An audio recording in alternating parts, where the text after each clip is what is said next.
The political landscape of Edo State has been rocked by a chilling security development that has sent shockwaves across the entire federation this Monday, March 2, 2026.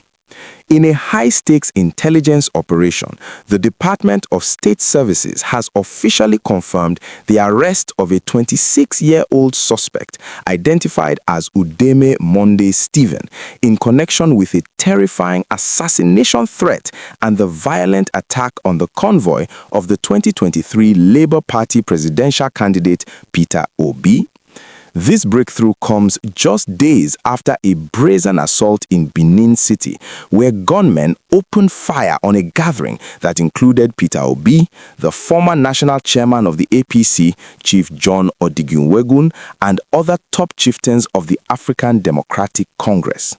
The incident, which occurred on Tuesday, February 24, saw a peaceful political event dissolve into chaos as hoodlums riddled the gate of Chief Oyegun's residence with bullets and smashed the windscreens of multiple luxury vehicles. While the politicians narrowly escaped physical harm, the psychological toll on our democratic process has been immense, with many describing the event as a direct hit on the heart of the opposition. The investigation took a dramatic turn when the suspect, Udeme Stephen, allegedly took to his social media account on X to claim responsibility for the Benin City ambush. In a series of posts that can only be described as chilling, the suspect boasted that Peter Obi was merely lucky to have survived the Edo encounter and issued a stern warning that the former governor would not be so fortunate during his planned visit to Rivers State. He went as far as claiming that his men do not miss their targets and labeled the political leader with derogatory terms, suggesting that he was destined to die. These weren't just empty words, they were treated as credible, actionable intelligence by the secret police. Using advanced forensic tools and digital tracking, DSS operatives traced the digital footprint of the threat back to a teacher at Jessica High School in the Eliozu area of Obio Akwa local government, Rivers State. The swiftness of the arrest today underscores a significant shift in the federal government's approach to political violence and online incitement, proving that the digital space is no longer a hideout for those who wish to destabilize the nation's peace. This arrest is a monumental win for the rule of law, especially as Nigeria edges closer to another intense election season. For months, there has been a growing concern that the heated rhetoric of 2023 was evolving into physical violence, and the Edo State incident appeared to be the boiling point.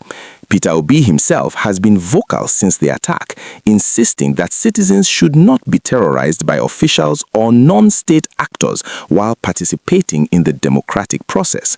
The fact that the suspect is a young professional, a teacher, has added a layer of complexity to the story, sparking a national conversation about the radicalization of the youth through political tribalism. As the DSS prepares to charge Udeme Stephen in court, the spotlight remains in Edo State, where the political climate is currently at a fever pitch following the defection of high-profile figures like Olumide Akpata. As we continue to track the legal proceedings of this case and see how the DSS uncovers any possible sponsors behind this alleged hitman, it is absolutely crucial that you stay informed with the most accurate and verified updates. If you value this kind of deep dive reporting into the security of our leaders and the stability of our democracy, please take a second to hit that like button and subscribe to the channel right now. By subscribing, you ensure that you are part of a community that gets the real gist before anyone else, helping us continue to bring you these high-quality investigative scripts that go beyond the surface of the headlines.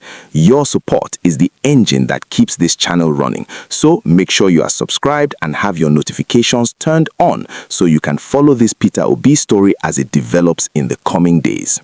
The broader implications of this arrest cannot be ignored, as it sets a very strong precedent for the 2027 electoral cycle. The Office of the National Security Advisor and the DSS are sending a clear message. Every threat, whether whispered in a forest or typed on a smartphone, will be treated with the utmost seriousness. The security sources involved in this operation have hinted that they are looking into whether this suspect acted alone or if he is part of a larger guns-for-hire syndicate operating across the South-South. This is particularly important because eyewitnesses at the scene of the Edo attack reported seeing multiple vehicles, including Toyota Siennas, involved in the ambush. If this teacher truly has his men who handle such targets, then the security agencies may have just scratched the surface of a much deeper and more dangerous conspiracy. For now, the public remains on edge, waiting to see the face of the man who dared to threaten one of the country's most prominent political figures so openly. Nigeria is watching, the world is watching, and the resolution of this case will likely define the security standards for the months ahead.